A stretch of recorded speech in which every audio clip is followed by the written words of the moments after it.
Buenas noches a todos. Comenzamos en 5 minutos.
Comenzamos en 2 minutos.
Comenzamos. Buenas noches. Bienvenidos todos sean ustedes a este tercer y último conferencia de este ciclo de las mismas de oftalmología veterinaria. Muchas gracias nuevamente por acompañarnos en esta tercera sesión. Agradeciendo a nuestros patrocinadores, Difarbet, MDBet, Sangar, Postbiótico Mascotas, de Nutraceuticals VetLab y Congreso Médico Veterinario de Pequeñas Especies, CONVET.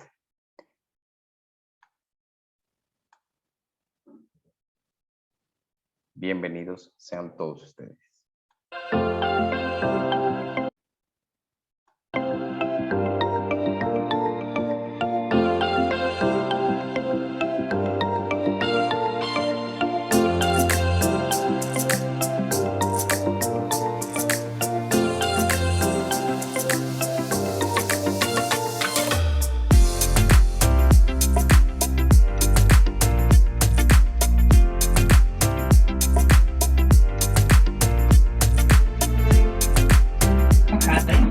porque ahorita Jade lo está intentando a, ¿cómo se llama? Lo está ayudando a...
Mensaje de nuestros patrocinadores, Nutraceuticals Bedlab Postbiótico Mascotas, nuestro nuevo regulador intestinal para antes y después del tratamiento con antibióticos o cualquier trastorno digestivo.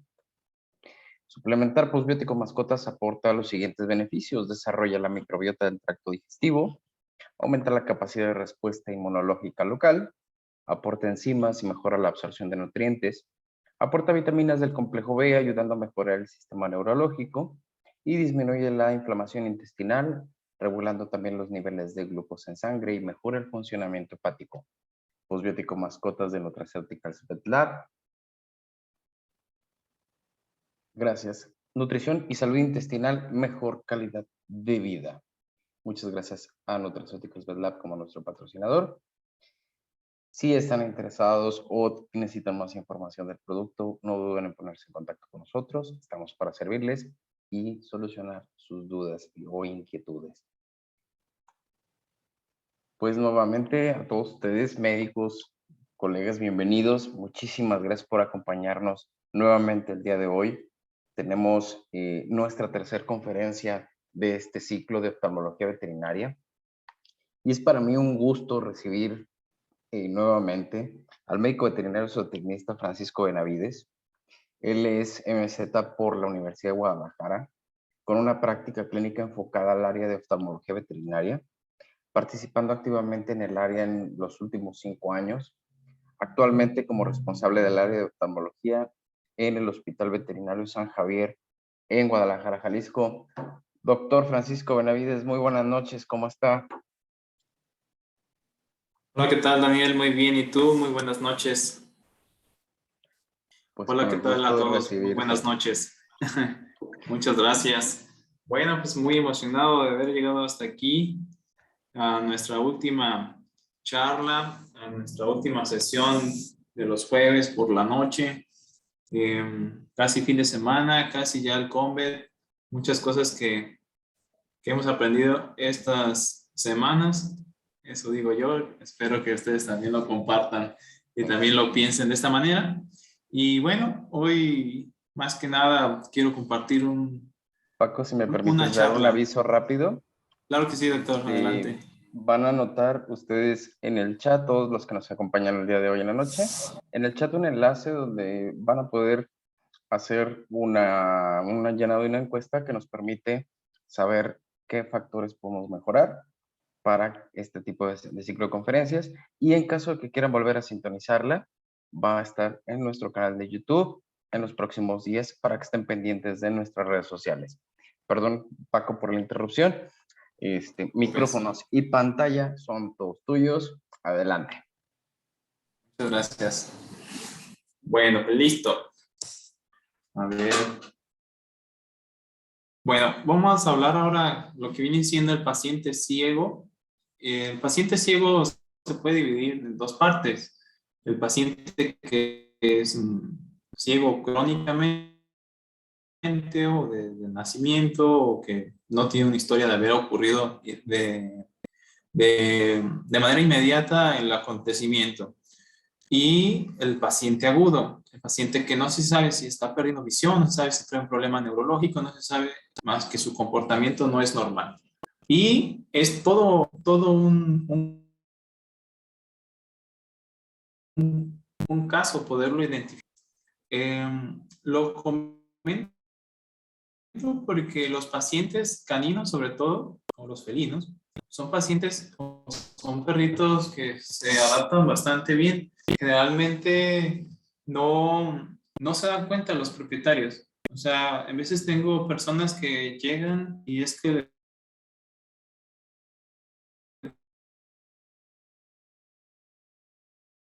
comento, es que es la ceguera que tiene de sentirse tan culpables de no haberse dado cuenta, de no haberse percatado de que estaba el paciente sin ver. Inclusive el paciente podría ir a su esquema de vacunaciones y desparasitaciones de forma regular y quizás no comportarse como un paciente ciego. Una, porque quizás lo asocie con que el paciente está muy nervioso y el otro porque no nos damos la tarea de evaluarlo.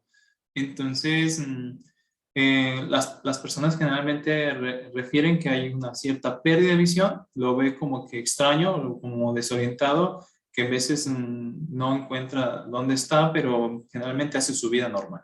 Entonces, para nosotros esto es un gran reto y hoy vamos a hablar más que tratamientos de enfermedades, vamos a hablar como la manera de abordarlos, qué sucede con cada patología de una manera muy general. Después hablaremos de pacientes en una situación en concreto, en especial, cómo tratarlo, qué evaluar, cómo hacer sus diferenciales. Al final vamos a ver muchos diferenciales de lo que viene siendo el paciente ciego y espero que sea una presentación que les pueda ayudar con sus pacientes. Porque cada vez que vemos pacientes que en Guadalajara al menos, en todo Jalisco, en todo México, qué bueno que hay en todo el mundo, cada vez existan pacientes que podamos estar a tiempo, que podamos estar ahí para poderlos ayudar. Y muchos de esos padecimientos sé que los podemos lograr encontrar y evaluar y quizás ahí sí apoyarnos de alguien que haga oftalmología, que sea oftalmólogo, que nos pueda ayudar con su experiencia y su evaluación y como tal poder estar a tiempo. Muy bien. Bueno, la visión, me gusta a mí esta definición que es la sensación de tener una capacidad para tratar de detectar movimientos, perspectiva, campos visuales, profundidad, percepción, colores, agudeza visual y cada uno de nosotros podría interpretar lo que ve, ¿no? La sensación de visión creo que es uno de los sentidos más importantes para todas las especies. Tanto es una forma de sobrevivir, una forma de cazar, de obtener alimento, pero también es una forma de evadir, esconderse y pasar desapercibido. Cada especie ha desarrollado a lo largo de la evolución la manera de poder percibir su medio ambiente de diferente manera, depende de dónde sea su hábitat. Pacientes que pueden ver bajo el agua a niveles muy, pero muy pequeños de luz, y hay pacientes, existimos como nosotros los seres humanos, que si poquito ya no hay luz o una noche muy, muy oscura, no somos capaces de vernos ni la mano, ¿no? Entonces hay otras especies como las aves, esta vista de águila que todo el mundo presume, una visión tan perfecta, tan en movimiento, poder cazar algo muy diminuto moviéndose y hacer un cálculo para cazarlo. Entonces, la experiencia de ver, siempre cuando uso mis gafas, me acuerdo que también tengo cierta incapacidad para poder ver lo que quiero, y siempre las uso cuando voy a hablar de este tema. Me acuerdo que tengo ahí un problema que tengo que corregir con mis lentes. Bueno, pero bueno, esa es una experiencia también, una experiencia visual. Es una síntesis de todas estas partes de percepción, y también inclusive las personas que hacen negocios, se dice que la visión o la forma de nuestra pupila de estar negociando con una persona, los orientales dicen que, si no espero no tener la mala información, están muy de cerca siempre tratando de verse uno al otro a los ojos para poder saber cuándo es el momento cuando a alguien le interesa algo o se ve deslumbrado de una forma para algo le interesa. Entonces hoy hasta en las ventas usan mucho esto de voltear a ver a los ojos. Antes era ver la frente o otra cosa, y hoy no, queremos ver lo que pasa, todo sentir una sensación de experiencia. Pero bueno, nuestros pacientes no los podemos sentar frente a un letrero y que nos digan cuántas letras ven, hasta qué línea, y entonces nosotros tenemos que empezar a preguntarles a nuestra manera, ver su comportamiento, pero para ello tenemos que saber que el fondo del ojo, cómo es normal y cómo es anormal.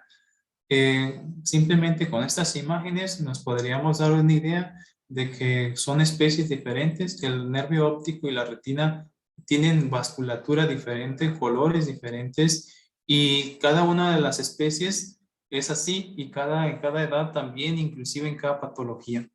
Por ejemplo, una retina del fondo del ojo de un perro, este perro yo podría presumir que es de talla mediana a grande. El nervio óptico generalmente está entre la zona no tapetal, que es esta área más oscura, y el área tapetal, que es esta área de brillo. Podría presumir que este animalito tiene pigmento en su pelaje, y que también inclusive es un animal maduro, no es un animal joven. ¿Ok? Y eso lo sabemos porque a veces el área tapetal puede ser más azulosa, y puede ser que ese paciente tenga una edad de meses, una edad muy, muy joven. Y ese tapetum va cambiando de color. Y esa retina está no visible para mí, tiene que estar bien posicionada en el fondo del ojo, y tenemos un nervio óptico, una copa óptica, unos vasos retinianos que vamos a presumir que son las venas, y estas pequeñas líneas son las arterias. Aquí son más pequeñas las arterias, y las vénulas son mucho más de un calibre más grueso. Aquí en la copa óptica tenemos que viene siendo un anillo neuroretiniano, tenemos un perro que tiene el nervio óptico mielinizado. ¿Qué más podemos hablar del nervio óptico? Como tal, es esta condensación de fibras nerviosas de la retina, y como tal no hay fobia, pero sí hay una área central de la retina densa en fotorreceptores y bastones que van a transmitir esa información hacia el nervio óptico para llevarla a interpretarla. Eso se dice que es una retina angiótica con vasos sanguíneos, anastomosis. También podemos tener un fondo de ojo con una retina tipo melangiótica, donde hay dos extremidades de vasos sanguíneos, un nervio óptico, y esto corresponde con el fondo de ojo de un conejo. El nervio óptico del gato no tiene mielina, y tiene una forma más circular, más definida, no hay anastomosis en los vasos sanguíneos de sus vénulas, tiene de 3 a 4, cuando mucho, de vasos sanguíneos de un calibre mayor y también de un área central de la retina. Una área tapetal bastante grande donde el nervio óptico está en la zona central. A diferencia de los caballos, por ejemplo, un nervio óptico también bastante grande, en el fondo del ojo, esos vasos de su retina tienen una ligera elongación, pero no llegan a ser muy densos y tampoco no llegan a la periferia de la retina. Y como tal, no se ven anastomosis como tal, ¿ok? Entonces nosotros aquí vemos todos estos fondos de ojo con su retina aplicada y cada uno de estos vasos, de estos fondos de ojo son normales. No es lo mismo ver un fondo de ojo de un perrito que no tenga ningún vaso sanguíneo, a diferencia que sería en el caballo, ¿no? Es normal. O inclusive también podemos observar fondos de ojo subalbinóticos, que son en pacientes que tienen capas blancas en su pelaje. Muy bien. De forma general ya hemos visto cómo es el fondo de ojo y esa retina, la retina como tal se divide en 10 capas. Las 9 capas, las primeras 9 capas son de la parte más interna hacia la esclera, al epitelio pigmentario de la retina, responsable de la parte neurovisual. Pero tiene que estar acentuada esas 9 capas sobre el epitelio pigmentario de la retina.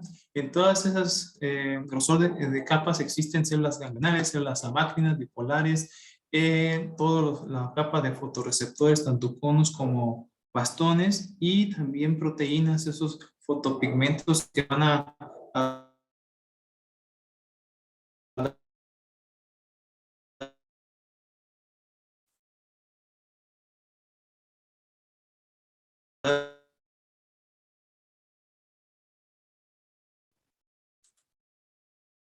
Parece haber algún una pequeño fototransducción de la problemita. información que ya... ¿Qué pasó? Como que se Ok. te traba un poquito la conexión, Doc, pero ya todo se ¿Ya restablece. estamos bien? Muy Ya. bien. En resumen, en realidad toda esa retina va a tener células que son especializadas en la fototransducción de información, y esas opsinas generalmente es un fotopigmento que nos va a activar todas esas células y como tal nos va a hacer la traducción para llevar ese mensaje a la corteza y ser interpretado como visión. Antes se decía que los animalitos solo veían color gris y blanco y hasta ahí, pero hoy se ha demostrado que también existen conos que tienen la capacidad de poder eh, responder a la luz, ¿ok? La visión de los humanos es tricromática, es una visión que podemos ver bastantes colores, sobre todo el rojo intenso, pero en los animalitos generalmente se dice que el rojo no lo vemos, sobre todo en caballos, en gatos, en perros, pero sí los verdes, sí prendiendo a la luz azul y una mezcla de ellos para poder ver algo similar a lo que van en estas imágenes. Bueno, aquí viene el reto más grande, la parte clínica. ¿Cómo puedo identificar yo al paciente ciego? ¿Cómo me puedo dar cuenta? Generalmente, pues una persona en muchas de las ocasiones se da cuenta que uno de sus ojos no ve muy bien porque generalmente se tapa un ojo o accidentalmente cerró un ojo y se dio cuenta que no veía bien. Y en veces cuando pasa esto, en veces nos ponemos a hacer nosotros la tarea, ¿no? De taparnos un ojo y ver cómo vemos con el otro y ver sobre una línea. Pero el paciente generalmente cuando nos damos cuenta es cuando se ha terminado la visión de forma abrupta en los dos ojos, o un ojo ya estaba ciego desde mucho tiempo y con el que veía y se manejaba muy bien, deja de ver. Lo primero que nosotros vamos a evaluar a un paciente es la forma en que se desplaza. Si este paciente, por ejemplo, que tengo aquí en el hospital, lo dejo que camine, que se mueva, que ande para todos lados, se va a aprender este sitio, este lugar. Pero esos pacientes generalmente son muy perceptibles a los sonidos, son sumamente inteligentes, sus patas se vuelven prácticamente un andador muy, muy bien, sus orejas, sus oídos. Generalmente esos pacientes pueden caminar con la cabeza agachada, las patas van generalmente adelante del hocico y son muy suaves sus movimientos. Vean cómo este paciente llega a ver la pared o a sentirla y ya no quiere caminar o lo hace con mucho cuidado. Generalmente los perros son bastante buenos para aprenderse los sitios perfectamente. Y bueno, en realidad es el tercer sentido, no simplemente el de la visión como es en los humanos, sería nuestro primer sentido. El primer sentido sería el olfato y el oído, después sería la visión. Entonces, a un paciente ciego no le imposibilita el caminar, el correr, el hacer su vida prácticamente normal. Lo primero que tenemos que evaluar en un paciente es eso, cómo se desplaza en nuestro consultorio. Inclusive podemos poner obstáculos o dejarlos caminar y ver cómo se maneja. La otra parte, podemos evaluar lo que viene siendo el reflejo de amenaza o evaluar lo que viene siendo los reflejos fotopupilares. Generalmente van a estar afectados cuando hay alguna condición visual, no en todas las partes, pero generalmente esa estimulación va a hacerse con luz, una luz intensa que la vamos a colocar directa sobre un ojito y vamos a evaluar la respuesta a ese estímulo. El movimiento fotopupilar tiene que estar perfectamente el músculo formado, el estar presente para poder efectuar el movimiento oculomotor de ese músculo y que va a cerrar la pupila.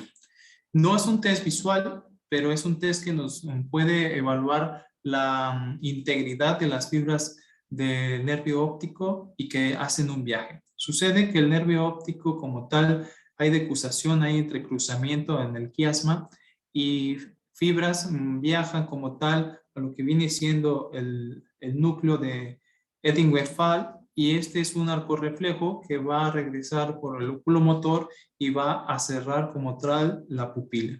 Entonces, si viene un estímulo directo en el ojo derecho, ese estímulo va a llegar a la retina, va a hacer su transducción, va a viajar por el nervio óptico, esto es en cuestión de segundos, llega al quiasma como tal, se activan otras células para también llegar a los núcleos de Westphal, y ese núcleo como tal tiene la manera de mandar vía aferente un estímulo que va a hacer que cierre la pupila en los dos ojos al mismo tiempo para hacer una protección. Pero el estímulo después de llegar a estos núcleos en realidad tendría que pasar a los núcleos geniculados laterales para después viajar a la parte occipital de la corteza y pueda interpretarse la visión. Entonces, aunque pacientes puedan tener un reflejo fotopupilar positivo, no necesariamente quiere decir que vean. Un paciente que tiene cataratas puede tener un reflejo fotopupilar intacto y estar completamente sin ver. Y un paciente que pueda tener inclusive un reflejo negativo fotopupilar pudiera tener una visión íntegra, solamente quizás no tenga el iris o el músculo como tal, pero es muy importante evaluar los reflejos fotopupilares que sean completos, el directo y consensual al mismo tiempo puedan cerrarse esas pupilas, y hay que mantener la luz entre unos 3 y 4 segundos en posición para ver que no tenga ningún escape. Si tiene algún escape también sería un problema. Y de forma consensual, al otro ojo vamos a colocar nuestra luz y también de 2 a 3 segundos. Aquí viene un pequeño video donde se pone un ejemplo. Vean, colocamos la luz directa. Puede ser que lo hagan en un cuarto oscuro, un lugar donde tenga una luz tenue y puedan ver cómo en 2-3 segundos dejamos directamente la luz, cambiamos y lo evaluamos. ¿Ok? Mantiene la pupila cerrada, tanto la directa como el consensual. Aquí es un reflejo fotopupilar directo positivo. En este paciente, sus reflejos son normales. Vean cómo se mantiene la pupila. Vean, cuando yo coloco en este otro ojo, en el ojo derecho, mi luz directa, vean cómo esa pupila se dilata. Eso quiere decir que puede existir un problema ahí en su retina y en su nervio óptico de primer momento. Esos pacientes que tienen la pupila midriática, habrá que medirles la presión, habrá que valorar bajo qué condiciones está ese globo ocular, si existe opacidades o no hay ninguna opacidad. Los reflejos fotopupilares el tamaño de la pupila en un medio con luz, esas pupilas tienen que estar simétricas, equidistantes, y si existe algún cambio en el tamaño de la pupila, si existe, por ejemplo, en este ojo una midriasis y esto está una pupila normal en condiciones de luz, podríamos apostar que esta es la pupila que está afectada. ¿Ok? Una anisocoria es una diferencia entre el tamaño de las pupilas entre los dos ojos, y si yo tengo una midriasis pero está en condiciones de luz muy baja, podría considerar que es normal, pero si es un lugar donde hay luz, no tendría que tener unas pupilas midriáticas. Hay que valorar también esos pacientes que no tengan ningún midriático, algo farmacológico. También es importante saber cuando un paciente trae un tratamiento para que también podría tener una respuesta midriática farmacológica. En algunos pacientes también el estrés, en pacientes muy nerviosos, quizás podría ser que esté esa pupila midriática más que nada con respuesta a las catecolaminas y al miedo. Muy bien. Generalmente un paciente que tenga algún problema de visión, su pupila generalmente puede estar midriática. También pacientes que puedan tener una uveitis, por ejemplo, que hay un problema de visión, quizás su pupila también pueda estar miótica. ¿Ok? Y bueno, esos pacientes también pueden ser estimulados con luz blanca. Nos puede dar un promedio, pero también tenemos lo que viene siendo otras herramientas que hacen tratar de estimular a ciertas proteínas que son las opsinas, y este puede existir un reflejo, tanto una respuesta a la luz azul como a la luz roja. Y aquí usamos lo que viene siendo los fotocromáticos. Los fotocromáticos es una condensación, una luz calibrada que nos va a dar cierto estímulo, sobre todo a baja intensidad, que la podemos ir subiendo, y generalmente nos ayuda mucho para valorar o relacionar algún problema en su respuesta fotopupilar a alguna enfermedad. Por ejemplo, hay pacientes que no responden a la luz roja, y entonces cuando hay una respuesta de luz roja es normal. Ok, generalmente evalúa más bien lo que viene siendo la retina, pero si ya la luz roja es negativa, habrá que valorarlo con la luz azul y ir observando cómo son los movimientos de esa pupila. Estas son las enfermedades que vamos a ver a continuación y las vamos a ir abordando de una manera que podamos encontrar algunas diferencias. Uno de los problemas más frecuentes son los desprendimientos de retina. Los desprendimientos de retina, generalmente lo que van a encontrar en común es que las pupilas son midriáticas, puede existir cierta respuesta fotopupilar, pero generalmente va a tender a tener un escape. Esta es una oftalmoscopía indirecta, donde tratamos de grabar lo que viene siendo la retina, y aquí la vemos totalmente desprendida. Esa retina no soy capaz de verla a menos de que esté desprendida. Es otra foto donde nos pone un poquito de una foto con luces para cambiar un poco y poder evaluarlo. Vean, aquí como tal tenemos el nervio óptico. El nervio óptico está cubierto por la retina. Estos vasos son los vasos retinianos, pero esta retina es como un velo. Vean ustedes cómo tiene sus pliegues, y este es un desprendimiento total de retina. Esa retina tendría que estar bien planchadita, bien acostada, bien sobrepuesta sobre el epitelio pigmentado de la retina y lo que viene siendo el fondo, el tapeto. ¿Ok? Y por eso no puedo evaluar como tal el nervio óptico, la anastomosis entre sus vasos. ¿Por qué? Porque la retina está totalmente desprendida.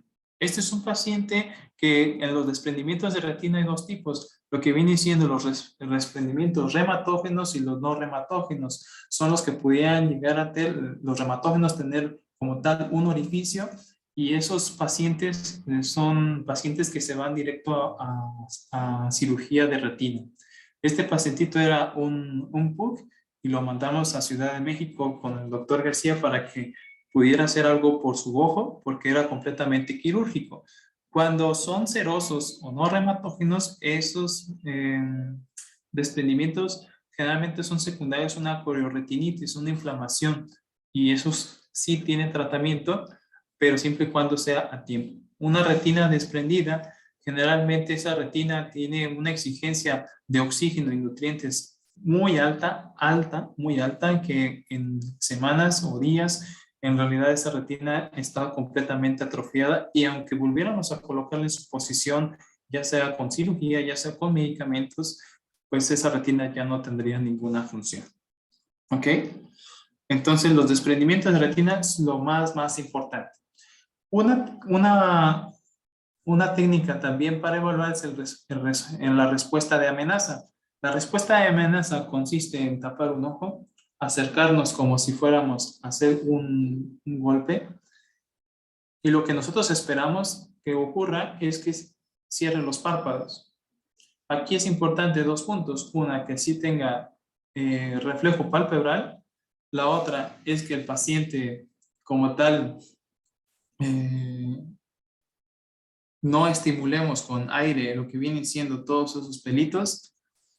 Ser muy cuidadosos. Y la otra, si lo hacemos en un cachorrito, quizás ese reflejo no esté presente, porque el reflejo de amenaza es una situación que se aprende, es una situación que los golpes de la vida nos hacen reaccionar. Qué tan arisco estamos, qué tan mal nos ha ido en la vida, o qué tan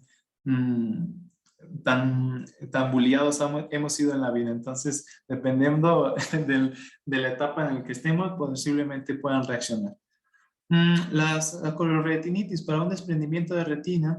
En perros, por ejemplo, tenemos causas que vienen siendo infecciosas. Quizás un distemper, un parvovirus, un herpesvirus no nos cause un desprendimiento total de retina, pero sí nos puede dar corioretinitis o afecciones en la retina. En veces son neonatos y no nos damos ni cuenta.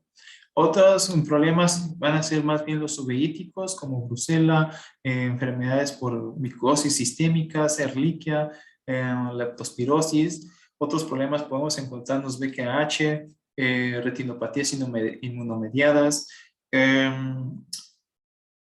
Quizás también, lo más importante, también van a ser traumáticas, golpes perforantes, contusos o neoplásicos. Igual en la lista de gatitos, infecciones, las infecciosas son los primeros que vamos a descartar. Generalmente septicemias, leucemia, SIDA, PIF, procesos inmunomediados también, traumáticos o neoplasias.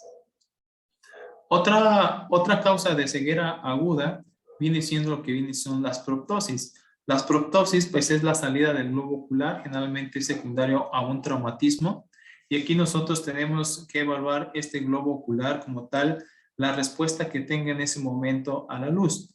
Aunque el paciente tenga bastante dolor, en ese momento puedo colocar una gotita de anestesia. Tengo que evaluar los reflejos fotopupilares, generalmente llegan con una pupila midriática, es un mal pronóstico. Una pupila miótica tampoco estaría tan lejos de un mal pronóstico. Si el paciente ve en ese momento de la proptosis, el pronóstico es muy bueno.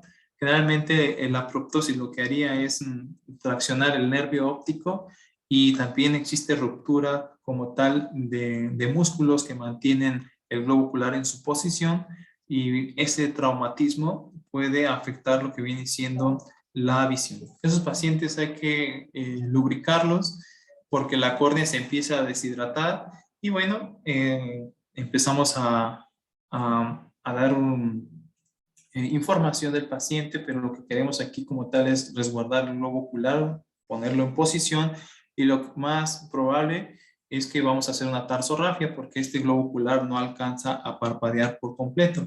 Aquí en estos pacientes hay que ver cuántos músculos pudieran estar involucrados. Quizás en este paciente puedo presumir que el músculo medial sí está afectado, pero los demás músculos están en su posición. La pupila está miótica por el dolor, por el espasmo, por la uveitis generada. No hay respuesta a la luz en ese momento, ni un reflejo fotopupilar que pueda yo evaluar. Es importante evaluar el ojo contralateral. En este caso, si pudiera yo evaluar el ojo contralateral y ver si tiene una respuesta consensual. Quizás ahí me pudiera ayudar ese pacientito a a ver si alguna respuesta o una esperanza puede tener ese globo ocular. Este pacientito se hace una tarsorrafia, se colocan sus puntos que no rocen con la córnea, tiene que ponerse en una cierta posición, ya hablaremos más adelante de lo que viene siendo de las proptosis. Y bueno, este paciente desinflamó, bajó el edema y después la úlcera, la córnea se ulceró, se vascularizó, pero el ojo está en una muy buena posición, ligeramente rotado hacia lateral por compromiso del músculo medial, pero le ofrecimos lo que viene siendo una cantoplastía medial y una cirugía parecida a lo que podría ser de estrabismo para poder posicionar ese globo ocular en posición. Y vean este paciente después de 1 mes y medio, un ojo bastante cómodo, que quizás no tenga visión, pero logró conservar su globo ocular. Esos pacientitos PUC, generalmente después de un traumatismo, queremos cubrir el globo ocular contralateral haciendo una cantoplastía medial para que no cualquier golpe pudiera provocarle una proptosis muy, muy fácil. Esto obviamente depende del grado del traumatismo, de la lesión, pero bueno, queremos que no le pase nada a su ojo contralateral. El paciente puede percibir algo de luz, alguna manera de respuesta, pero no nos queda claro que pueda tener reflejo de amenaza, deslumbramiento, pero bueno, esa posiblemente una proptosis pueda tener un daño severo a su nervio óptico como tal, inclusive al ojo, pero bueno, en este caso esa visión podría ser irreversible. Si está visual, qué fabuloso. Siempre hay que darle una oportunidad a un ojo con proptosis. Otra causa de ceguera aguda viene siendo lo que es un daño como tal al globo ocular. Este paciente, por ejemplo, había tenido un traumatismo, una rasgadura con un alambre. Ese pacientito como tal, era impresionante cómo tenía todo el iris de fuera y el paciente no mostraba mucho dolor, no se quejaba, comía, hacía todo, pero se veía un poco extraño. Sus propietarios se dieron cuenta de esto muy, muy rojo, lo llevaron con su veterinario y su veterinario no lo refirió. Y bueno, es un paciente con causa de ceguera aguda porque ese paciente estaba normal. Y lo que hicimos en ese paciente fue entrar a cirugía. Aquí estamos haciendo una iridectomía. Estamos retirando ese iris sangra muchísimo, por eso usamos lo que viene siendo un electrobisturí que nos ayude a coagular. Y bueno, retiramos todo el iris expuesto. En esta parte veíamos cómo la córnea había sido lesionada justo en el limbo. Este ojo tiene mucho compromiso porque puede afectar el cuerpo ciliar y podría llegar a una tisis bulbi, un glaucoma secundario inclusive también. Pero bueno, dentro de cirugía lo que hicimos fue cubrir el defecto, suturarlo, afrontar los bordes de la córnea y la esclera y cubrimos con un poco de conjuntiva. Hicimos otra incisión, lavamos todo bien la cámara anterior, toda esa sangre y lo que queremos es evitar que ese globo ocular, pues con la misma inflamación, la misma fibrina, pueda hacer adherencias que involucren su visión. Este paciente, a pesar de haber tenido ese iris todo expuesto y que hicimos una cirugía de emergencia, el paciente al recuperarlo de anestesia, vean, responde el globo ocular a la luz, directo y consensual. Ponemos la luz directa y vean el ojo contralateral también se estimula.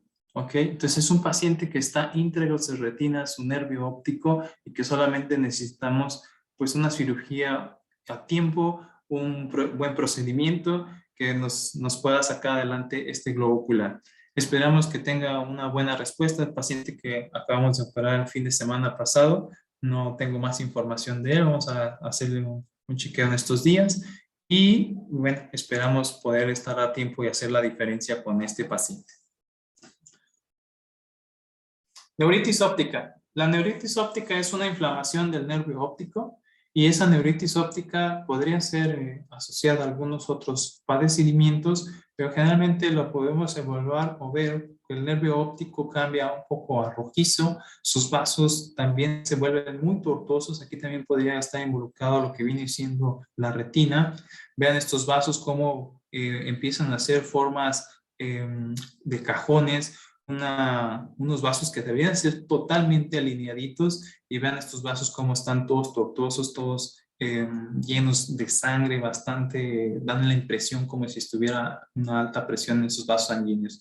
La neuritis óptica, un electroretinograma saldría normal a evaluar la retina, pero el nervio óptico podría estar inclusive abombado, crecido, podría existir edema neuroretiniana, y estos pacientes generalmente están asociados con cuestiones idiopáticas. Puede también existir una neuritis óptica por algún tumor. Hay que evaluarlo también muy bien ese paciente, el nervio óptico de la órbita, pacientes que tienen neuritis secundaria meningoencefalomielitis, que son pacientes que se van con el neurólogo también después de estar evaluado vía oftálmica con un oftalmoscopio, tener un diagnóstico presuntivo. Siempre nos ayudamos de los especialistas en neurología para que nos puedan ayudar para saber si tiene una relación con la parte intracraneal y hacer un mejor manejo y tener un mejor pronóstico para ese paciente. SARS es una enfermedad que neuritis óptica podría tener una muy buena resolución, sobre todo si lo hacemos a tiempo, si podemos usar antiinflamatorios. Podría ser irreversible o si está asociada a un tumor o intracraneal sobre todo, o alguna condición que pudiera comprometer la parte central. Pero generalmente hay muy buena respuesta. Pero ya cuando el neurólogo nos indica que hay alguna otra condición intracraneal, pues ahí ya se vuelve un tema más de medicina interna y sobre todo un pronóstico muy malo. SARS se le conoce así al síndrome de ceguera aguda espontánea.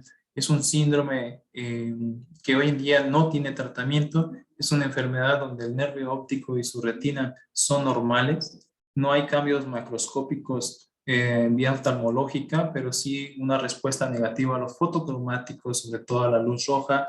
Sí hay positivo a la luz azul y un electroretinograma. Ahorita vamos a ver qué es un electroretinograma, que sería, como quien dice, evaluar la actividad en un promedio de los fotorreceptores, conos y bastones de la retina para saber si existe una respuesta positiva a transmitir esa información al estimular la retina. El SARS es una enfermedad que no tiene tratamiento, lo vemos mucho en Schnauzer, de una forma aguda, de un momento a otro. Son pacientes que pueden subir de peso fácilmente, pacientes que pueden, inclusive tenemos que diferenciar o descartar enfermedades metabólicas, Cushing, hipotiroidismo. Generalmente no está relacionada, hay artículos que dicen no está relacionada a la enfermedad, pero como son enfermedades que afectan a una edad mediana del paciente a geriatra, pues entonces generalmente pueden estar las dos condiciones juntas. Siempre nos gusta descartar con su médico todos estos padecimientos. SARS es una enfermedad que yo considero de las más agudas y que no podría tener respuesta ni corticoides ni antiinflamatorios. Esperemos en un momento no tan lejanos conocer una cura para esta enfermedad. Y los pacientes en un primer momento también están muy nerviosos, están con condiciones de estrés altas, pero generalmente a los pocos días pudieran ir resolviendo. Pero esos pacientes también tienen la pupila midriática, hay que medir la presión intraocular, ver los reflejos fotopupilares y evaluar que no exista ninguna otra condición. Generalmente el diagnóstico es un electroretinograma plano. Glaucoma. Glaucoma es una de las enfermedades más odiosas también que nos afectan lo que viene siendo el nervio óptico y la retina. Es una enfermedad neurodegenerativa, es una enfermedad que no vamos a poder curar, pero sí podemos tratar y poder hacer algo porque ese paciente pueda ver el máximo tiempo posible. Este es un paciente que tiene un globo ocular, generalmente con una pupila midriática, los vasos de la conjuntiva y la esclera están congestionados, existe edema en la córnea, esto hidrata, hace que la córnea se vea opaca, pero siempre va a estar acompañado de una pupila midriática. Una uveitis, una inflamación intraocular, sería que ese paciente tiene la presión intraocular baja y generalmente la pupila está cerrada. También puede pasar todo lo demás. Edema, congestión episcleral, congestión de vasos sanguíneos de la conjuntiva y también existir dolor, molestia, epífora, ceguera pero el glaucoma sería siempre acompañado de una midriasis. Este paciente, el globo ocular ha crecido de tamaño, tenemos una buftalmia en comparación con el ojo contralateral. Este es un paciente que inclusive tiene estrías de Hub. Vean este rompimiento de la membrana de Descemet, no hay respuesta a la luz, inclusive tenemos una zona fáquica, no hay lentes, está luxando. Este paciente tiene una enfermedad crónica. Pero cuando llega con nosotros, estos son los casos que les comento, que este paciente ya no ve desde hace mucho tiempo este ojo, pero cuando afecta el ojo contralateral, generalmente es una enfermedad bilateral glaucoma, pues entonces es cuando se da cuenta el propietario que el paciente tiene un problema de visión. A pesar que le veía el ojo grande, enorme, pero no le llamaba mucho la atención porque ese ojo fue mmm, quizás silenciosamente avanzando en su enfermedad. Pero el paciente veía. ¿Por qué? Porque este ojo funcionaba, pero este ojo habrá que ponerle prostaglandina, quizás hay que hacer dorsolamida, inhibidores de la anhidrasa carbónica, quizás necesite alguna válvula, algún láser, pero estos pacientes que son albinos, el láser no funciona, tendría que usar una válvula. El glaucoma como tal es un flujo de humor acuoso que se ocurre en el cuerpo ciliar, hace su viaje, pero por el ángulo iridocorneal no puede fluir. Este ángulo puede cerrarse, como en este caso puede estar disgénico, no formarse el ángulo iridocorneal, y entonces el líquido de humor acuoso empieza a acumularse y lo que sucede es que aumenta la presión intraocular, daña fibras nerviosas, daña el nervio óptico y puede tener un daño irreversible. Poco a poco va perdiendo sus campos visuales. Este es un pacientito que ya nos llegó con unos ojitos buftálmicos, es un glaucoma crónico, el paciente tiene 2 años y ya no tenía ninguna resolución su glaucoma de una manera médica ni quirúrgica, ya estaba el nervio óptico atrofiado. Este paciente tenía dolor. Esto es lo que queda con el glaucoma. Dolor. Ya no hay visión, ya no hay reflejos fotopupilares, ya aunque le bajemos la presión, ya que tenga normal, el nervio óptico ya está atrofiado, ya no tiene ninguna capacidad para tener visión. Cuando estamos seguros de esos pacientes, lo que queremos ofrecer es calidad de vida. Y existen 3 maneras de resolver ese problema. Retirando el globo ocular, ablación química del cuerpo ciliar y lo que viene siendo prótesis. Este paciente, por ejemplo, le colocamos prótesis de un tamaño más pequeño al globo ocular, porque estos medían 22 milímetros, 23 milímetros y colocamos unas prótesis de un tamaño de 20 milímetros. Estos pacientes ya no tienen dolor, ya no necesitan gotas para glaucoma, si acaso un lubricante a largo plazo y conservan la parte estética. Luxación de la lente. La luxación de la lente es una ruptura de las zónulas. Las zónulas son ligamentos que mantienen a la lente en posición. Vean, aquí están las zónulas. Estos ligamentos están a los 360 grados del ojo. Y esta lente, las zónulas la mantienen centrada. Esto es cuando esas zónulas pueden estirarse, cuando queremos enfocar, hacen todo movimiento y la lente para que se enfoque en su retina, pero muchas veces esa lente, las zónulas se rompen, los 360, y esta lente se luxa. Aquí se ve una lente luxada y esa lente luxada además tiene catarata. Vean, la lente está adelante de la pupila. No vemos la pupila. ¿Ok? Estos pacientes cuando no tienen catarata aquí, tiene catarata y es muy fácil ver la lente luxada. No veo la pupila, está ahí atrás. ¿Por qué? Porque la lente está en la cámara anterior. ¿Qué ocurre? Aquí se sube la presión, tiene un glaucoma secundario. El líquido que viaja del cuerpo ciliar no puede pasar a la cámara anterior para poder irse por el ángulo corneal. Lo obstruye el vitrio, lo obstruye la parte mecánica de la lente. Este es un paciente que tiene que entrar a cirugía lo antes posible, urgente. Tiene que entrar ya a cirugía. ¿Por qué? Porque la presión le va a hacer daño al nervio óptico, a la retina. Y estos pacientes muchas veces no los diagnosticamos. Y lo que ocurre es que empiezan a tener un edema en la córnea. ¿Por qué? Porque tiene contacto directo de la lente con el endotelio. La daña, se hidrata y muchas veces andamos curando una úlcera corneal cuando en realidad Paco, perdón, se te cortó el audio. Perdón, creo que estamos teniendo un poquito de problemas esta vez, ¿verdad? Muy bien. Listo, adelante. Entonces, este paciente es directo a cirugía. ¿Por qué? Porque va a perder su visión. ¿Por qué? Porque la presión va a aumentar y va a dañar las fibras nerviosas. ¿Ok? Es urgente. Eso yo lo podría comparar como si fuera un vuelvulo gástrico, pero para el ojo, porque está estresado, está existiendo compresión. ¿Ok? Y está distendiendo sus fibras y está muriendo muchas células. Este paciente tiene que entrar a cirugía lo antes posible. Este paciente tiene que tener una cirugía donde tenemos que hacer una incisión de 180 grados de su lente.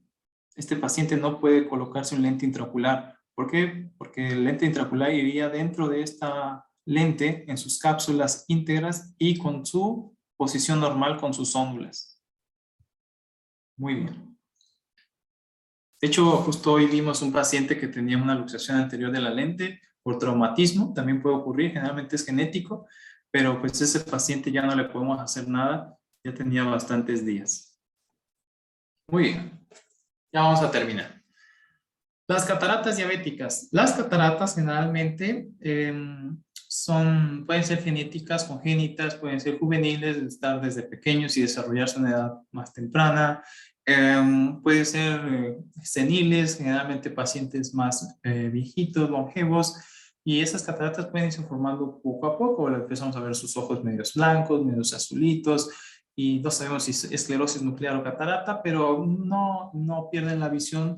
Generalmente cuando es esclerosis, cuando es catarata ya empieza a tener una visión que va mermando. Pero esta es la patología que yo he evaluado, que generalmente en una semana, en días, puede el paciente estar ciego.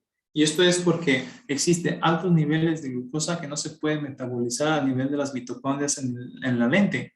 Entonces empieza a existir ahí en el metabolismo lo que viene siendo sorbitol, que es un alcohol que no se puede metabolizar tanto a glucosa, y entonces empieza a jalar agua.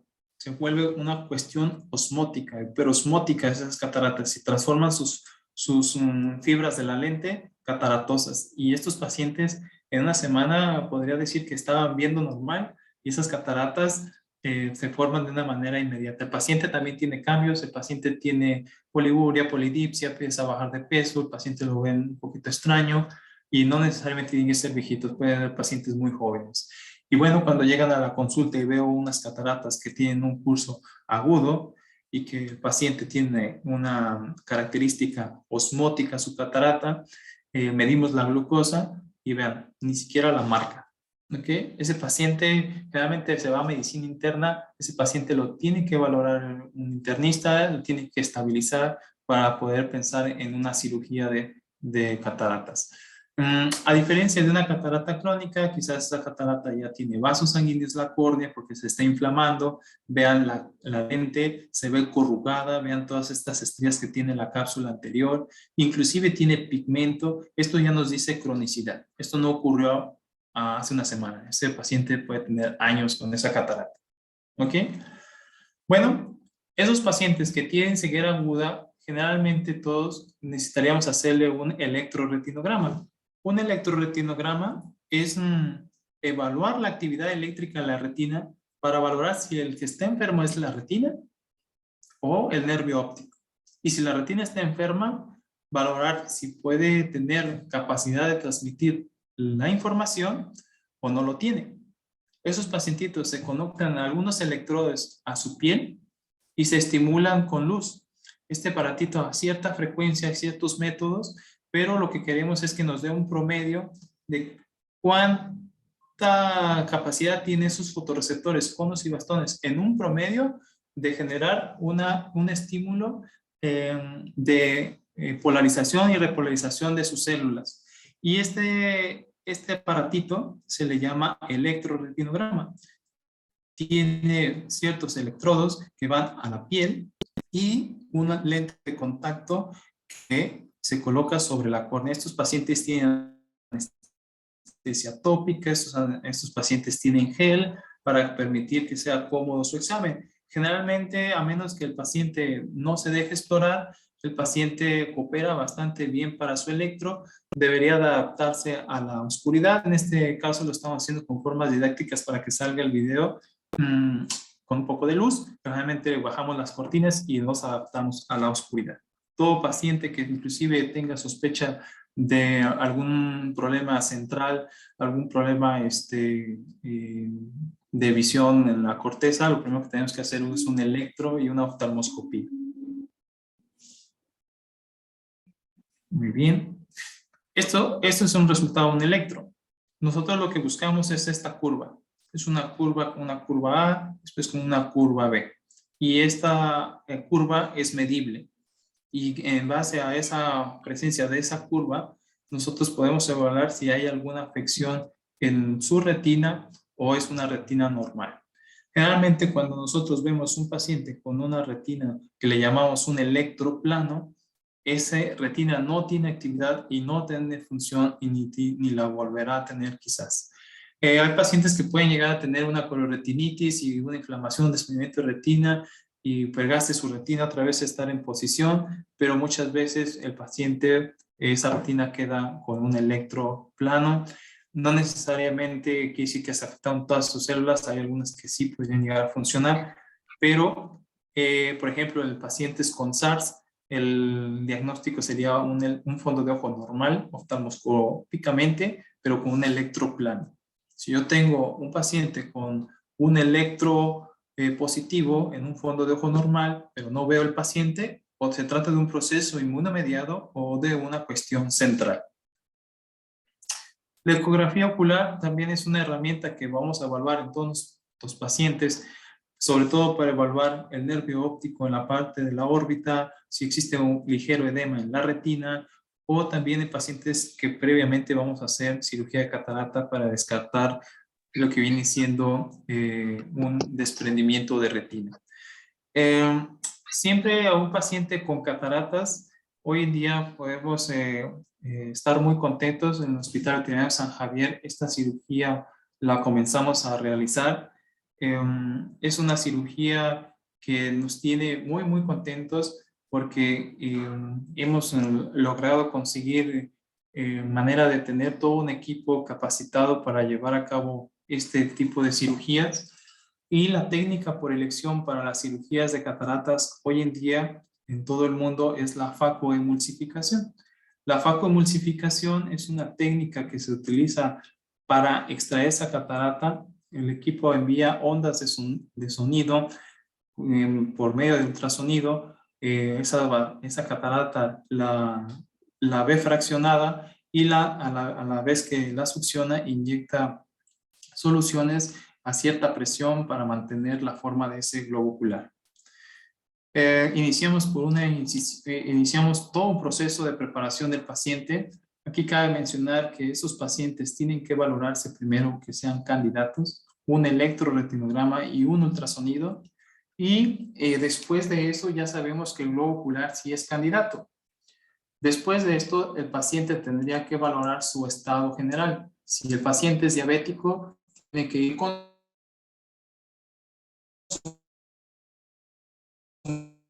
médico a que le estabilice ese paciente esté metabólicamente,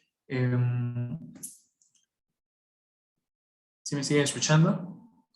Metabólicamente aceptable. Si un paciente tiene, por ejemplo, lo que viene siendo su boca sucia, primero tendría que tener una profilaxis dental, primero tendría que hacer su chequeo general, y este es trabajo para todos nuestros médicos veterinarios.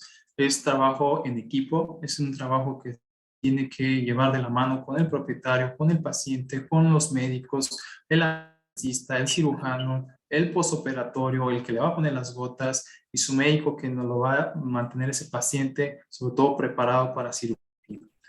Ya que este paciente vimos que sí es candidato, vamos a ver que el paciente sea candidato, que no tenga una cardiopatía, o si la tiene, que esté medicado, que esté diagnosticado, y todo es un proceso. Hoy en día las personas consideran que sus perros pueden llegar a tener mejores calidad de vida, y eso es lo que buscamos ofrecerle a nuestros pacientes con cataratas. No todos los pacientes que tienen cataratas son candidatos a cirugía. Hay pacientes que pueden llegar a ser mm, pacientes que desarrollaron catarata de una manera secundaria por alguna enfermedad, por ejemplo, en su retina, lo que viene siendo atrofia progresiva de retina, y los electros saldrían planos. Este es un video de una de las cirugías que tuvimos el mes pasado. Y lo que hacemos, quiero describirles un poco, es una incisión a nivel del limbo de 2.8 milímetros, y lo que colocamos en su interior es un colorante para poder teñir la cápsula anterior de la lente, porque a ella tenemos que hacer una cápsulorhexis, que es abrir, como quien dice, una ventanita hacia la lente para poder introducir por esos 2.8 milímetros de limbo lo que viene siendo la punta del faco.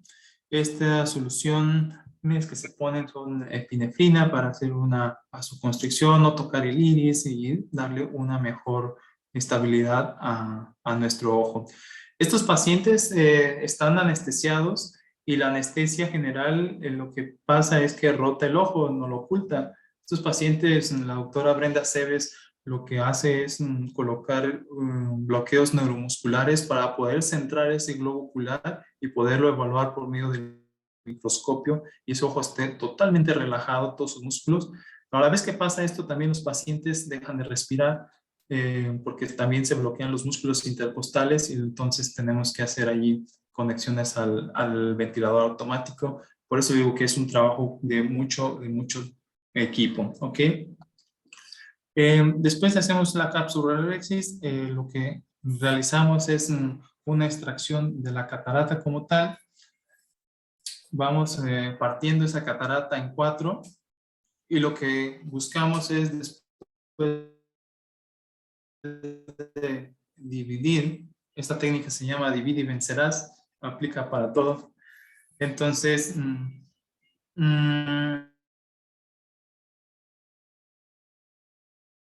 generalmente es la técnica de elección.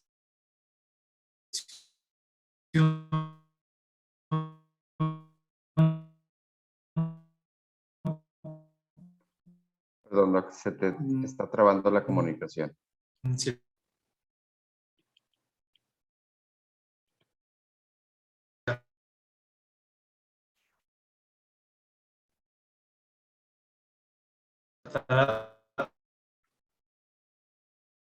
Dioptrías.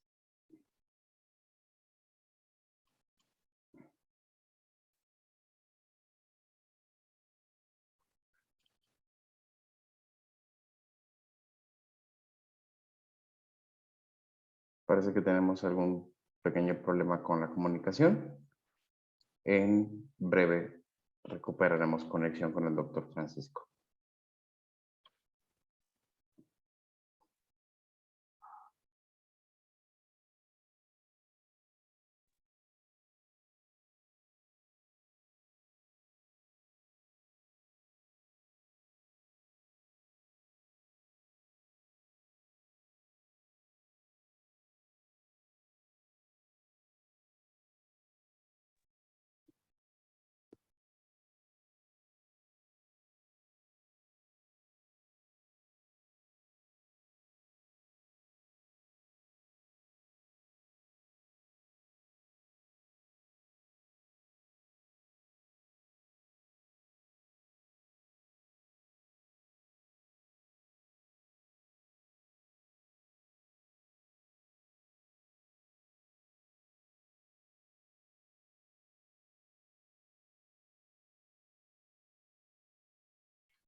Médico, parece que tuviste ahí un problemita de conexión.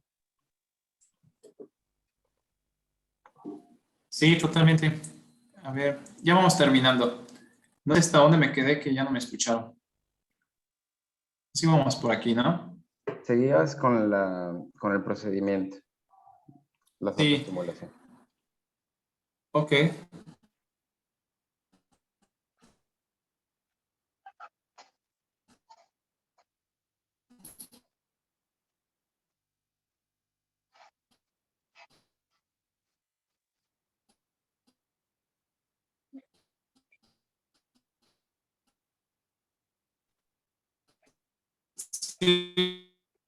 Doc, se te corta mucho la comunicación.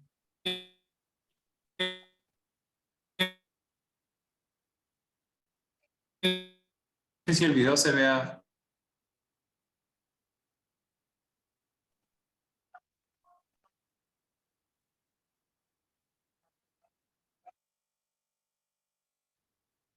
Lo volví a sacar. Paciencia, sabemos que este tipo de situaciones pueden ocurrir. En breve retomaremos la comunicación con el médico Francisco para si tener un problema con su conexión de internet.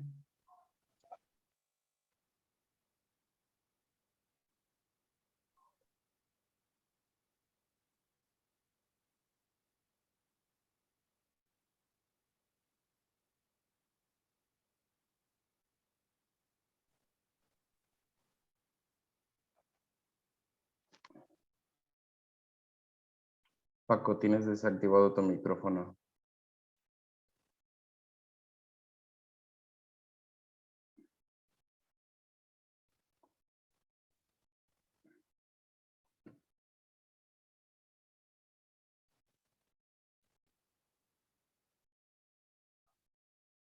Doc, tienes desactivado tu micrófono.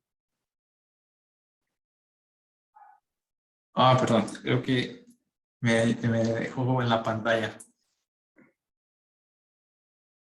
Listo.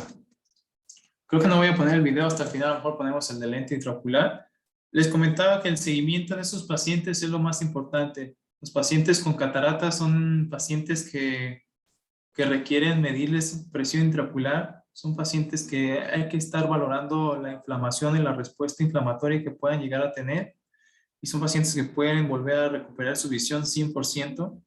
La catarata es uno de los padecimientos de ceguera que puede ser reversible siempre y cuando sea candidato un buen electro, un ultrasonido normal, que no esté desprendida su retina ni parcialmente.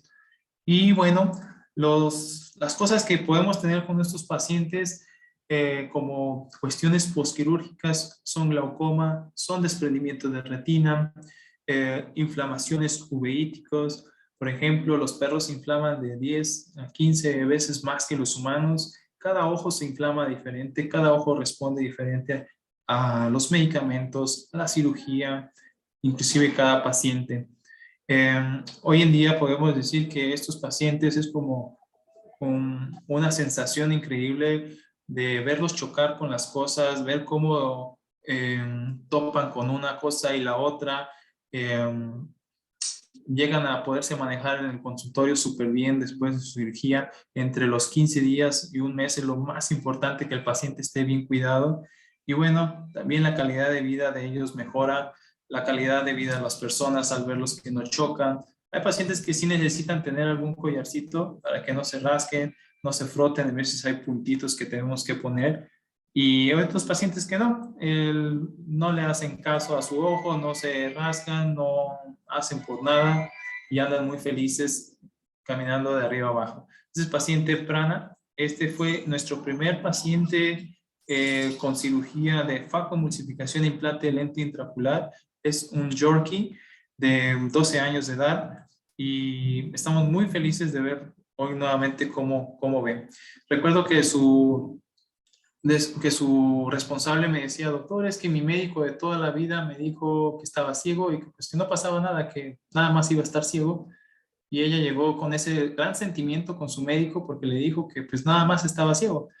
Pero Prana es un paciente que es súper hiperactivo, o sea, se le acaba la glucosa en realidad en tan poco tiempo de andarse moviendo, brincando. Yo lo veía que estaba el paciente sin moverse, chocando con todo, muy desesperado. Y hoy en día sigue estando desesperado y brincando para todos lados, pero hoy ya puede ver. Esta otra pacientita también tiene sus 12 años y también el globo ocular del ojo derecho. Primero tuvo una luxación anterior, es la lente que les mencionaba al principio, sufrió con crisis de glaucoma y el ojo derecho lo operamos, quitamos la lente por completo, pero el glaucoma mermó su visión de ese ojo. Y desarrolló catarata en el ojo izquierdo y también es el globo ocular que ustedes ven aquí de su ojo izquierdo operado con con catarata. Aquí el paciente está con la pupila midriática, aquí ya una pupila normal y con una visión totalmente normal. Creo que cuando corría los videos no se veían o se cortaba mi transmisión. Espero puedan ver cómo colocamos un lente intraocular. Por la misma incisión de 2.8 milímetros, implantamos el lente, viene precargado. Hay otros lentes que no vienen precargados.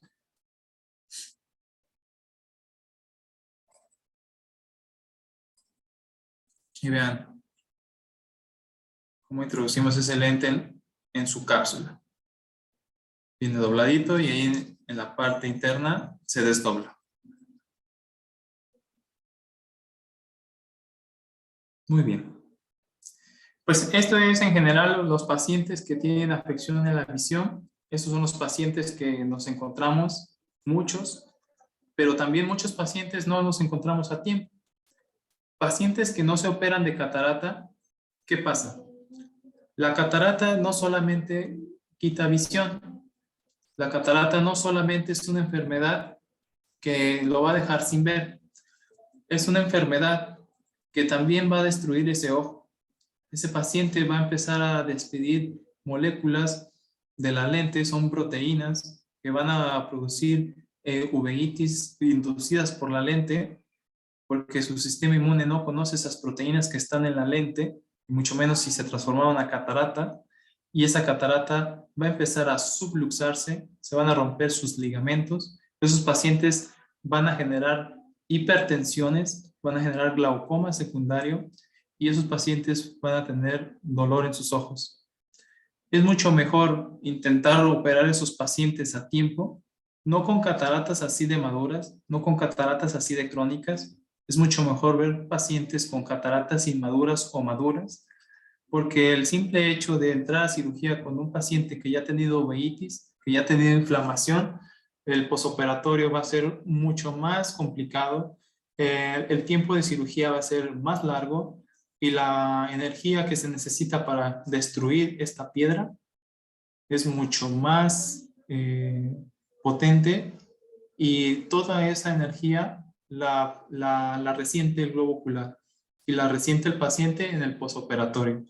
Entonces, pacientes pueden volver a tener una calidad de vida excepcional, y simplemente con el hecho de que los diagnostiquemos a tiempo, que quizás a lo mejor son cirugías que no son tan accesibles, pero que también no necesariamente son una urgencia operar, que el paciente se puede programar, se puede prever en su tiempo, en vacaciones, en un ahorro, y se pueden hacer estas cirugías de una manera espectacular, mínimamente invasivas, pero siempre y cuando sean a tiempo. Y créanme que las personas hoy en día que les ofrecemos este servicio, y no se digan nuestros pacientes, son pacientes muy felices.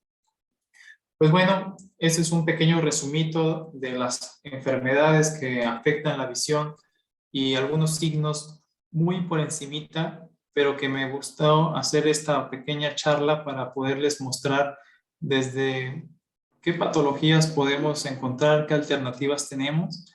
Después abordaremos caso por caso, enfermedad por enfermedad, todos los diferenciales que podamos tener y todas las medidas que podamos tener a nuestro alcance para poder ayudar a estos pacientes. Y créanme que la dicha de poder ver es algo que también comparto con mis pacientes y que disfruto mucho con verlos felices, contentos, y cuando no puedo hacer algo por salvar su visión, al menos quiero que no tengan dolor. Pues muy bien, la verdad les agradezco estar aquí a estas horas de la noche con este tema muy en particular, muy especializado, pero que ustedes lo tienen día a día con sus pacientes. Espero poderlos ver personalmente en el Congreso CONVET en Guadalajara, Jalisco, que ya es la siguiente semana. No me queda más que agradecerles todos estos días que estuvieron con nosotros, y bueno, también invitarlos al Congreso, a nuestra charla que estaremos abordando algunas úlceras en la de úlceras complicadas, talleres donde hablaremos muy en particular del examen oftalmológico y de la ecografía ocular.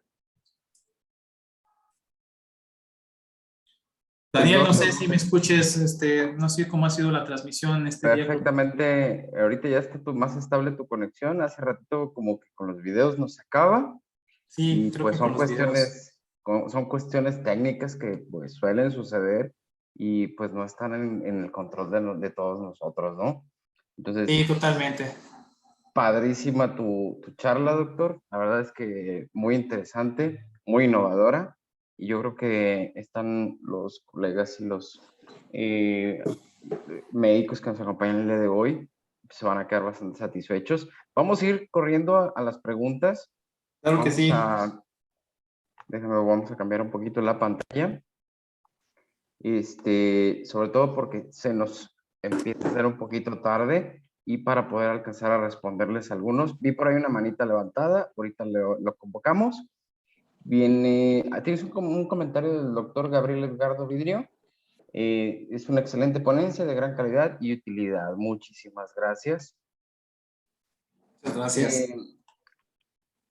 Por ahí viene una manita levantada. Me gustaría comenzar con la persona que tiene con el médico, que tenga la manita levantada. Adelante si quiere abrir su micrófono. Doctor Benavides, buenas noches. Eduardo Andrade, servidor. Hola, doctor Andrade, ¿cómo estás? Muy buenas noches, Pues, gusto saludarte. Escuchándote, muy buena plática, te felicito. Te quiero hacer dos preguntas, más que nada preguntas pues como dudas, ¿no? Sí, claro que sí, doctor. Son un poquito más específicas, pero sí tenemos pues intención de aprender un poquito de ti. Oye, en cuestión de glaucoma, tengo entendido que perros glaucomatosos tienen altos contenidos de calcio en humor vítreo y de hecho se recomienda dar bloqueadores de calcio porque el calcio pues es muy tóxico para nervio óptico. ¿Cuándo hay que empezar a darlos? ¿Cuándo hay que quitarlos? ¿Sí tendrán éxito al estar dándolos para esperar que ese nervio óptico no se dañe tanto que nos puede causar ceguera? Mira, Doc, la verdad, te soy sincero, no tenía conocimiento de esto, no sabría contestarte esta pregunta con toda sinceridad. Igual si tú tienes manera de compartirnos con muchísimo gusto. Sí, lo que yo busco en estos pacientes siempre es tratar de proteger lo más posible al nervio óptico. Sí, sobre todo con antioxidantes, es lo que más hago inmediatamente. A veces, obviamente, las gotas, la terapia de mantenimiento agudo, a veces usar manitol y todo esto, busco más controlar la presión intraocular. Pero qué bueno que me das este comentario. La verdad, no lo sé. Sí, fíjate que hablando con el doctor Dennis Brooks, él nos comentaba eso, ¿no? Que él usa mucho amlodipino para bloquear el calcio adentro del vitrio. Dice, aunque cuando tú ya diagnosticas un perro con glaucoma, ya hay daño a nervio óptico, pero para que no se dañe, exacto, para que no se dañe tan rápido.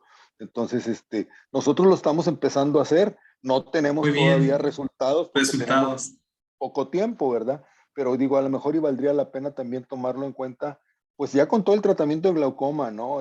Sí, de ley todo. Pues fíjate que vamos a hacer eso también, informarnos un poquito más de ello. Y sí lo había utilizado en algunos pacientes amlodipino, también brimonidina bastante bien.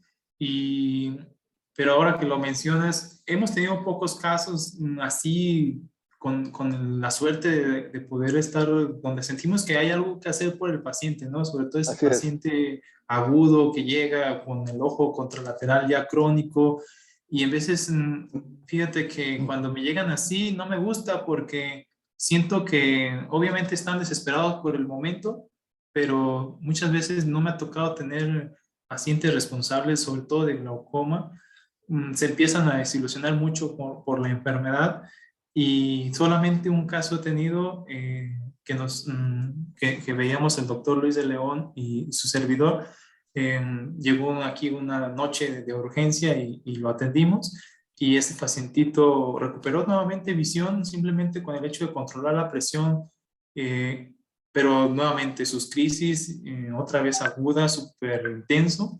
Y caray, son enfermedades que nunca me gusta ver, pero cada paciente que hablo de cirugía intraocular o uveitis o inflamación, es el tema, ¿no? Glaucoma sobre la mesa. Sí. Y oye, y otra pregunta, doctor, Claro. referente a gatos. Cuando tienes protusión de globo ocular en gatos, de plano, nosotros lo que hacemos es retiramos el globo ocular porque sabemos que no les va a ir, no les va a ir bien. Pero, ¿qué Sí, porcentaje has visto tú en donde se ve afectado también el otro ojo? Porque muchos gatos quedan ciegos, porque como el nervio es muy cortito, lesiona el quiasma y a veces que se nos quedan ciegos. No sé si tengas tú experiencia en eso. Y también en abrir demasiado la boca de los gatos, ya ves, para entubarlos, mejor nosotros, pues preferimos ponerle la copita, ¿verdad? La mascarita para dormirlos, porque sí está sí. mencionado que al momento de abrirlo, pues lesionas una arteria que irriga el globo ocular. No, no sé si tú tienes experiencia en eso. Sí, en eso hay que tener mucho cuidado con el grado de que hacemos la abertura de su boca, inclusive con la presión que podemos llegar hasta ejercer sobre dónde atamos lo que fijamos o fijan los anestesistas su, su sonda. Y sí, realmente en gatos una proptosis no hacemos mucho por salvarlo y generalmente el nervio en el perro sí tiene una forma sigmoidea, puede tener cierta laxitud al salir de la órbita, por eso es que hacemos muchas tarsorrafias, pero en gatos generalmente el trauma generalmente pudo haber sido más severo, el globo ocular está afuera y generalmente lo enucleamos. Son pocos gatos los que nos llegan con proptosis en realidad, pero si el ojo tiene proptosis, generalmente siempre, tanto en perros como en gatos, evaluamos el ojo contralateral. Aquí viene algo muy importante. Siempre lo evalúo en perros, aún así, siempre, siempre, siempre, siempre, porque lo que yo sigo es hacer una anestesia. Y muchas veces nos enfocamos tanto como dice el doctor Andrade, en el ojo que tiene proptosis y despierta la anestesia y se da cuenta que después de recuperar de la anestesia el paciente está ciego. Y es que, doctor, usted nunca me dijo que el ojo contralateral estaba ciego y él despertó y yo creo que se le pasó la anestesia, ¿no? Lo más famoso. Pero no, ese paciente ya estaba ciego por lo que menciona el doctor Andrade. Ya había un trauma severo en el ojo con proptosis, dañó lo que viene siendo el quiasma óptico y el globo ocular como tal contralateral, a pesar de no tener proptosis, también está ciego. O peor aún, hay pacientes que tienen una proptosis, nos metemos a cirugía y han decidido ustedes retirar el globo ocular. Y si no son gentiles con el nervio óptico, una cirugía que no sea cuidadosa, ustedes podrían hacer tracción de ese nervio y dañar el quiasma óptico. Y entonces ahora sí, si no tenían un paciente ciego con el ojo contralateral, pues bienvenido, ya lo tenemos. Y son cuestiones muy desalentadoras que lamentablemente sí me ha tocado ver, eso sí. Te agradezco, doctor. Te mando un abrazote. Cuídate Te mando un mucho. abrazo, doctor. Gracias por tus comentarios y No, por no, estar en gracias a esta ti. plática. Aquí estoy al pendiente. Gracias. Saludos, un abrazo, doctor. Saludo. Pues vamos a continuar con las preguntitas. Hay algunas preguntitas en el chat. El doctor Hugo Zarco Tapia nos pregunta, ¿se requiere de gran capacitación para realizar una facoemulsificación? Y se necesita muchas horas vuelo. Es como un piloto esto. No nomás es agarrar el avión y subirte y aquí le presiona y aquí le apachurra. Son horas de entrenamiento, son años de ir mejorando la técnica y la verdad es que se necesita horas vuelo. En realidad no es una cirugía que uno puede hacer de la noche a la mañana y que las cosas te vayan bien. Podrías hacerla, pero te vas a encontrar con momentos muy desagradables. Entonces, lo que siempre recomiendan los maestros son horas vuelo y son horas con estar allí en el microscopio, el faco y un ojo de cerdo, son haciendo la capsulorhexis, haciendo puntos y sientes que nunca vas a ver tus manos en un ojo con catarata. ¿Por qué? Porque no te atreves, no te atreves. Hasta que llega el día que te empiezas a soltar, llega el día que te empiezan a ayudar, llega el día que te empiezan a dejar solito y te va saliendo. Y cuando sientes que vas avanzando, tienes que volver a ir otra vez hasta el principio. Empezar a practicar, practicar, practicar.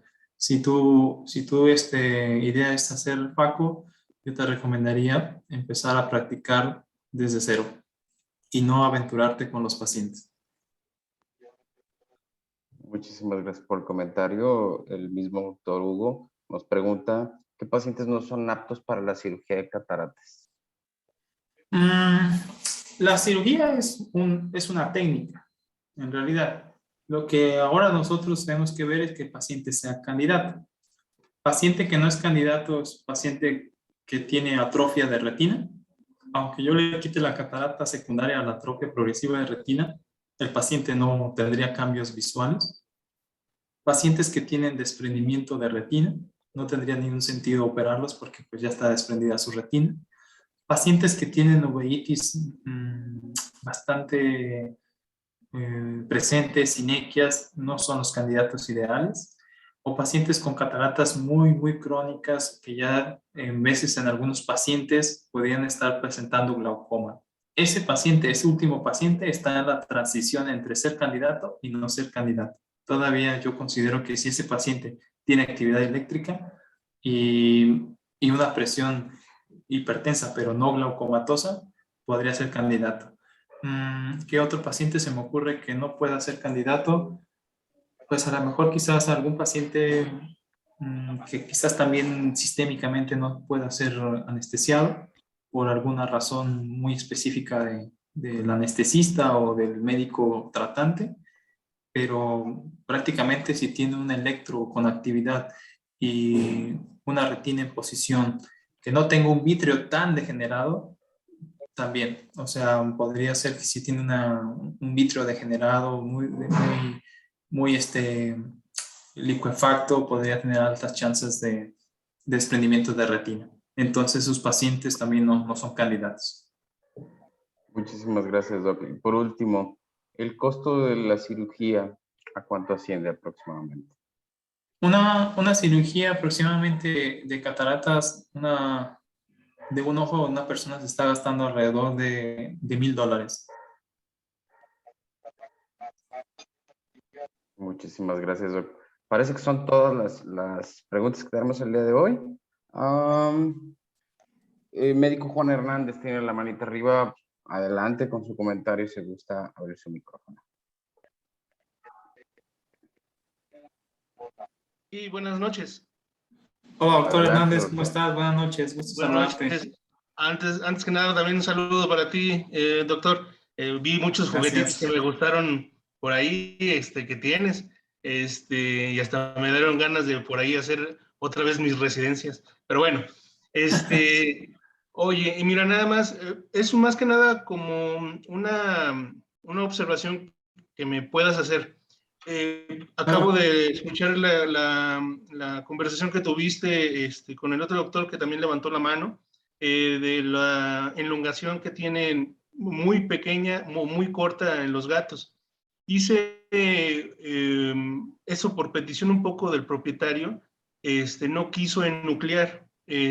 Aún no tenía yo los conocimientos de que la poca elongación que tiene el nervio óptico en los gatos. Entonces accedí y hice nada más la tarsorrafia y ¿Te diste oportunidad? Ajá, le di oportunidad.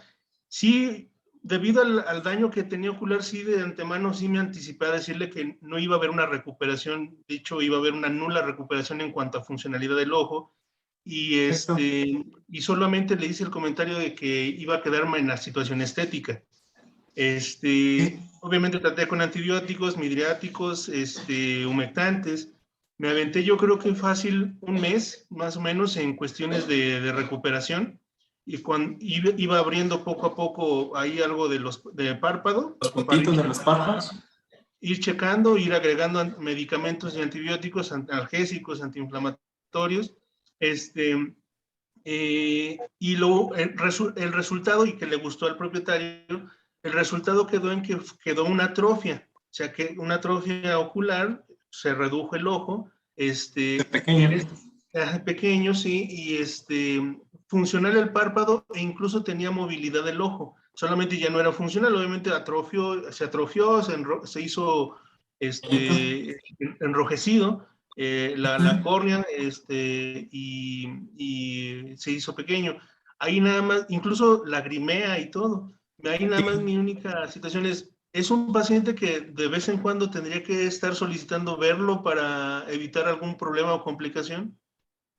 Mira, exactamente ese paciente seguramente se atrofió porque sucede que también todos los vasos sanguíneos que llegan al globo ocular también se vieron estresados, quizás sufre una isquemia al globo ocular, entonces ya no llega aporte sanguíneo, es otra causa por la cual se pueda atrofiar, o el mismo uveitis o la misma inflamación intraocular, si tuvo compromiso intraocular el ojo, también puede generar una atrofia.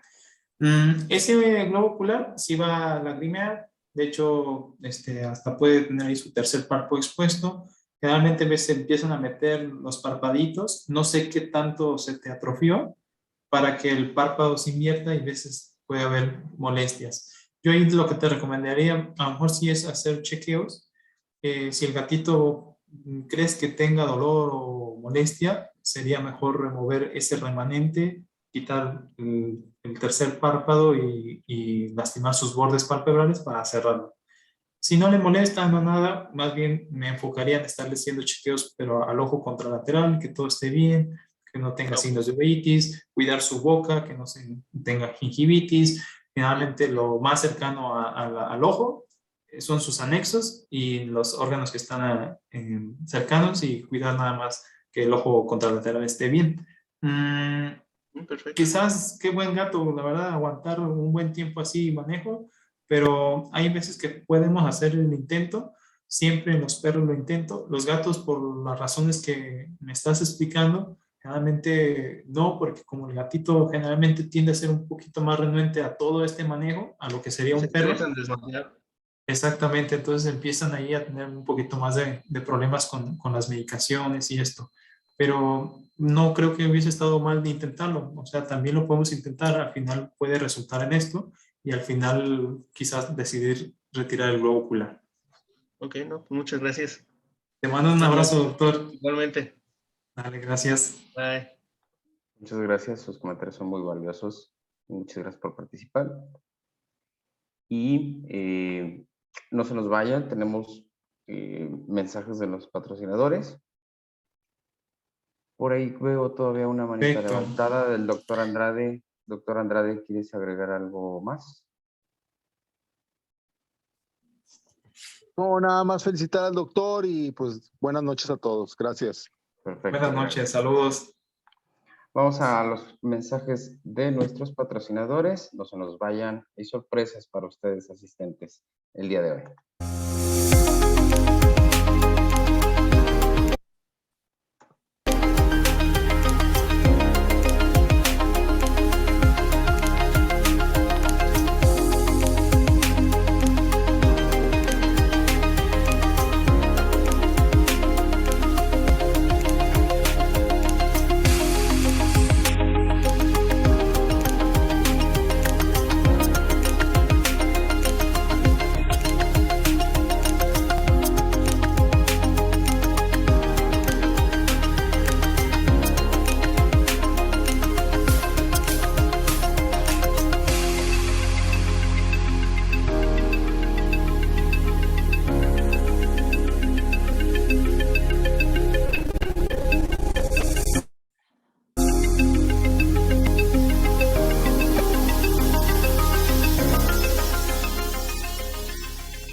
Les saluda Enrique Yarto. Soy el presidente del COMEFAC, que es el Colegio Nacional de Médicos Veterinarios Zootecnistas AC. Este es el primer colegio avalado por la Secretaría de Educación Pública y nuestro objetivo principal es precisamente generar valor curricular, horas académicas y créditos para que cada curso o evento al que tú asistas pueda contarte curricularmente. Esperamos verte en Convet en Guadalajara, en la Expo Guadalajara, del 6 al 8 de abril. Nos vemos por allá.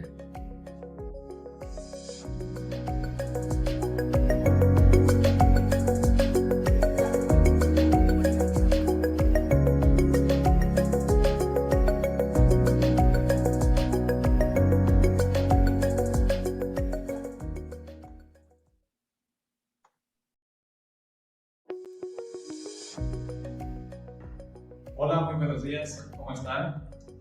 Soy Francisco Benavides, soy director del Hospital Veterinario San Javier, encargado del área especial de oftalmología, y quiero invitarlos este 6 al 8 de abril en Guadalajara, Jalisco, al Congreso COMPET, para que participen en la plática de oftalmología, de búsquedas simples que se vuelven complicadas y qué debemos hacer. Así también quiero invitarlos a un taller del examen oftalmológico, desde la córnea hasta la retina y la órbita, y vamos a tener una invitada especial para que nos ayude a desarrollar este proyecto y poder participar con todos, y así también el uso del ultrasonido en oftalmología, cómo usar esta herramienta, cómo aplicarla para poder tener un examen más profundo cuando el examen oftalmológico no es posible. ¿Okay? Gracias y los esperamos.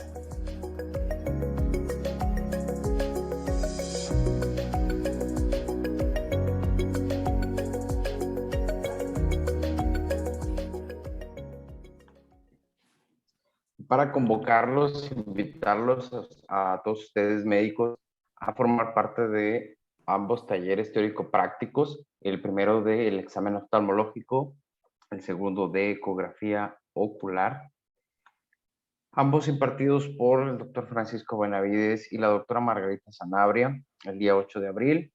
Cada curso tiene un cupo máximo de 25 personas con un costo de 5,000, o por ambos talleres de 8,500.